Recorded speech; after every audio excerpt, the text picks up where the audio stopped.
Timi prej prokurorëve në Milano të Italisë, ata thonin që pretendimet e gazetarit në fjalë janë që personat që donin ta kryenin këtë aktivitet monstrum paguanin para të majmet e ushtarët e Karagjicit, që pastaj ata u japnin lejen pozicionet edhe si të veprojnë në terren. Kjo është saktë se është dëshmi tamam i një safarit. Ata vinë me aranzhman komplet edhe i kanë pas sigurume. Edhe pozicionet, edhe trajnimet, edhe ata i kanë pagu dikon 60 lekë. Aterrimi ka qenë në Beograd dhe pastaj bashkë me ushtarët e Karagjicit kanë shkuar në Sarajevo. Në Sarajevo. Nuk në që ushtarët e Karagjicit të rëjë edhe të ushtrisë Jugoslave. Se është e pamundun me kalu në për Sërbi pa orderit ata.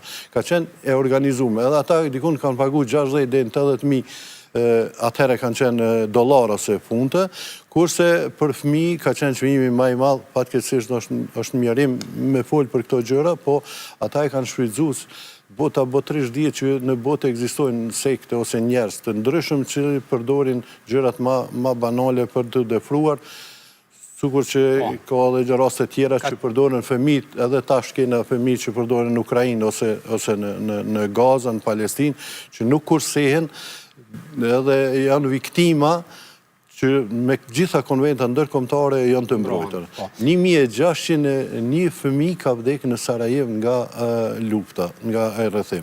11.000 gjithsej. 1600 fëmijë, 11.000 janë gjithsej.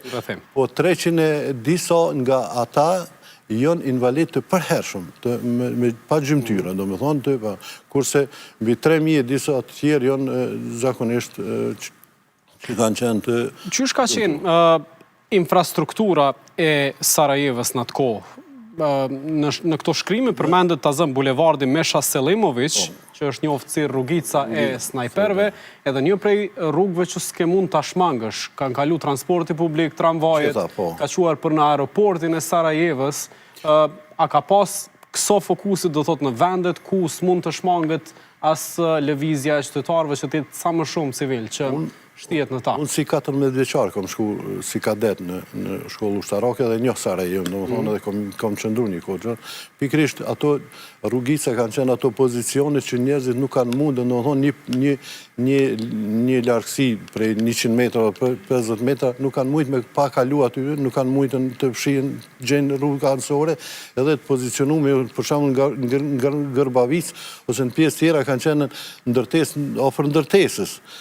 Kurse pozicionet e snajperisë janë zgjedhë zakonisht në një largësi më të madhe, sepse dihet që snajperisët me durimin e vetë dhe trajnimet që kanë, ata morin një pozicion që janë pak më larg, që janë për vetit sigurt, që mos ndodhet asgjë, edhe këto e kanë shfrytzuar pikërisht në ato kalimet që t'i bojnë këto veprime. Dhe në historinë e Bosnjë-Hercegovinës është i famshëm një çift Boško Berkić dhe Admira Ismić, që në qershor të 1993 u vranë pikërisht nga snajperët